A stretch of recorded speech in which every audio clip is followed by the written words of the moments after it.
My name is Tanya Coleman, and I have had a very interesting last 6 years that I'm hoping if I share my story with others, maybe I can shine a light a little bit on what's going on with me and maybe give some other people some light and some hope as well. That's my reason for trying this. It was actually a suggestion of my daughter's. Bless her heart, she's the one who's doing all of the hard work behind this. I got diagnosed with a 1 in a million autoimmune disease called stiff person syndrome, or SPS. Symptoms started about 5 or 6 years ago, and I was officially diagnosed about 2.5 to 3 years ago. Technically on my chart it still says suspected SPS because I never had a high GAD, but everything else fell in line, including a couple of other autoimmunes that got tacked on top of it. I have a slow mobility in my GI tract, which was one of the autoimmune diseases that helped us diagnose the fact that I had SPS. And then I went up and lost my vision.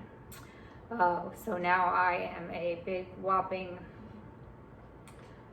crazy person, basically. It's been a very long 2 months. I've gotten some suggestions that I might get a little bit of my vision back, and a suggestion from another doctor that says I am not going to get anything back in what I can see now, which is actually going to go back all the way back to 2012, give you a little bit of a background story.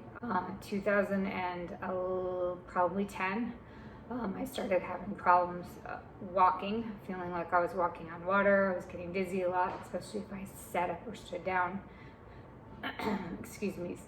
Stood up or sat down. They thought I might have MS, so they started doing MRIs for my head all the way down to my ass.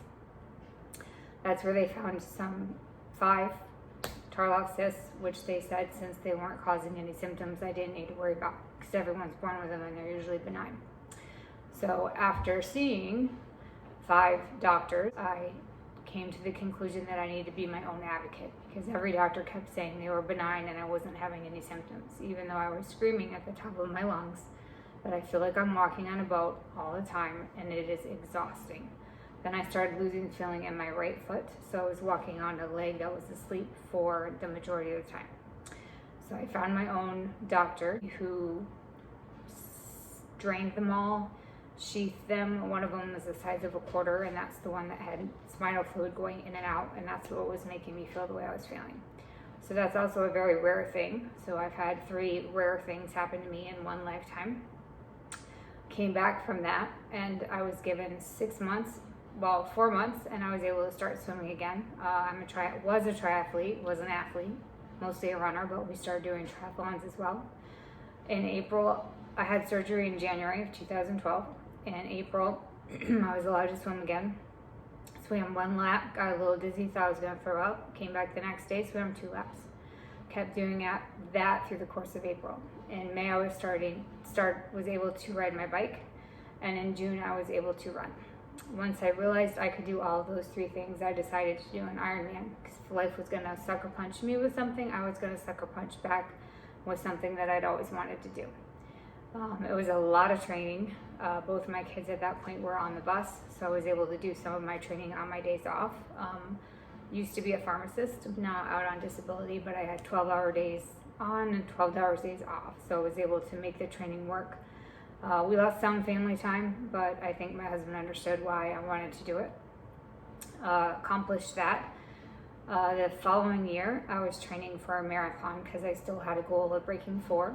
And I noticed that my body was starting to flinch and spasm when it should not, especially my lower back would just cramp during my runs.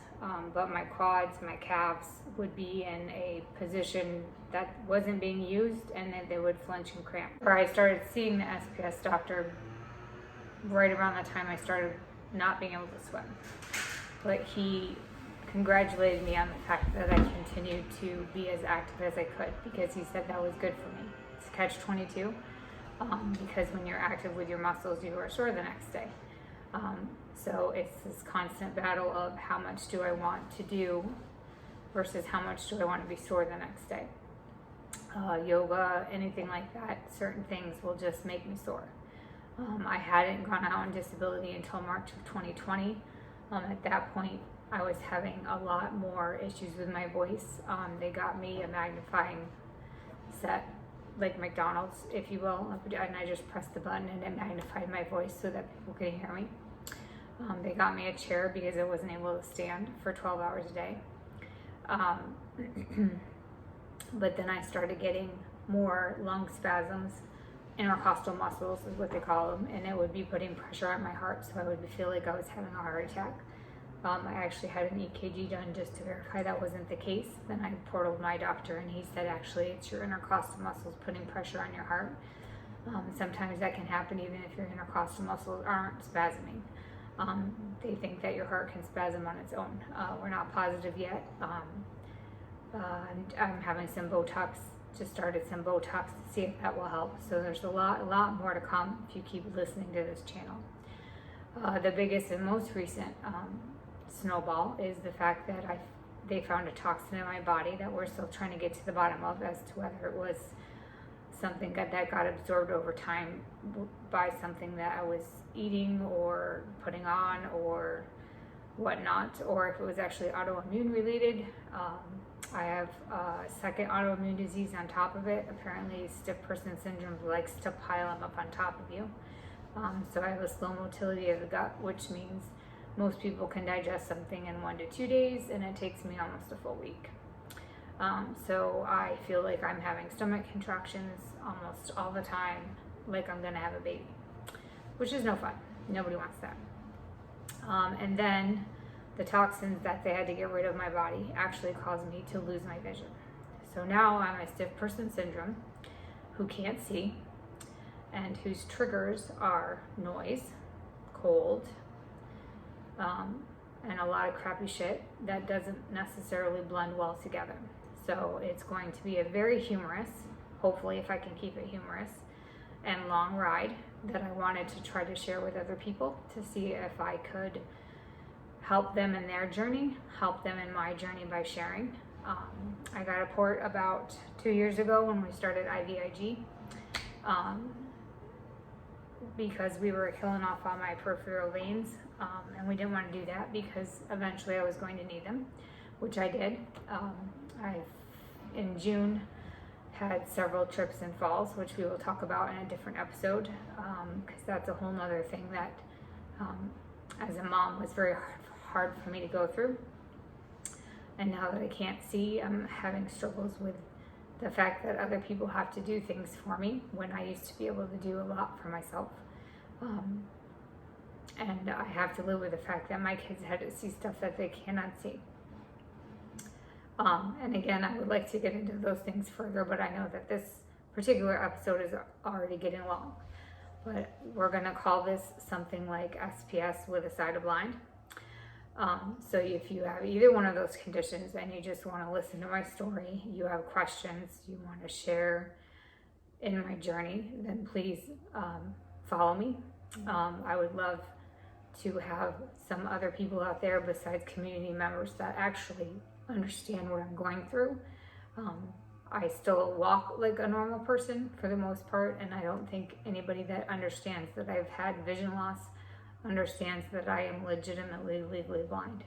I can see just a little bit in the sunlight and a little bit when the fluorescent lights are turned on, but that's about it. So I'm hoping that through this blog, which was my daughter's suggestion actually, she's going to be the one doing all the grunt work, can help me and hopefully help a lot of other people that are going through the same thing. So please join along, and if you want me to talk about anything specific, let me know. Otherwise, I'm just going to share, probably go backwards and start sharing a lot more specific things that happened along the years and not just the big brunt of the story, but that's how I felt like I should start. So there you have it. Again, my name is Tanya Coleman. I would love it if you shared in my journey. So here we go. Day 1.